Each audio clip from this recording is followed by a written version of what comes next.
আমি এতিয়া প্ৰাণায়ামৰ অভ্যাস কৰিম।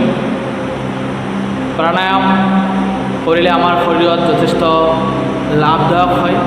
আমি সকলোৱে জানো, জন্মৰ পৰা মৃত্যুলৈকে আমি এই প্ৰাণ বায়ু লৈ জীয়াই থাকোঁ। প্ৰাণায়ামত কোৱা হৈছে কি তস্মিন সতি শ্বাস প্ৰশ্বাস য়োৰগতি বিচ্ছেদ প্ৰাণায়াম। প্ৰাণায়াম কৰিলে আমাৰ যি উশাহ লোৱাৰ লগে লগে আমাৰ ভিতৰত বিভিন্ন ধৰণৰ বিস্তাৰ ঘটে। তাৰ ফলত আমাৰ শৰীৰৰ ভিতৰ কোনো ধৰণৰ অসুবিধাৰ সৃষ্টি নকৰে। এটা সুন্দৰ পজিটিভ এনাৰ্জি আমি পাওঁ। তাৰ ফলত আমাৰ কাৰ্যক্ষমতা কৰিবলৈ যথেষ্ট লাভদায়ক হয়। আহক আমি এতিয়া ভস্ত্ৰিকা কৰিম। ভস্ত্ৰিকা কিদৰে কৰা হয় আৰু ভস্ত্ৰিকা কৰিলে আমাৰ কি লাভ হয়। ভস্ত্ৰিকা কৰিলে আমাৰ বিশেষকৈ কোনো ধৰণৰ শ্বাস প্ৰশ্বাসৰ কোনো ধৰণৰ বাধা নহয়। সম্পূৰ্ণ আমাৰ উশাহ নিশাহ লৈ থাকিব পাৰোঁ সুন্দৰভাৱে। কোনো ধৰণৰ চৰ্দি, মূৰৰ বিষ, চাইনাছ আৰু বিভিন্ন ক্ষেত্ৰত আমাৰ এই ভস্ত্ৰিকাৰ দ্বাৰাই লাভ পোৱা যায়। এতিয়া আমি ভস্ত্ৰিকা কৰিম। ভস্ত্ৰিকা কৰাৰ আগতে পোনপ্ৰথমে দুইখন হাত সম্পূৰ্ণ মূৰৰ ওপৰলৈ দুই হাত দাঙি ৰাখিব লাগিব।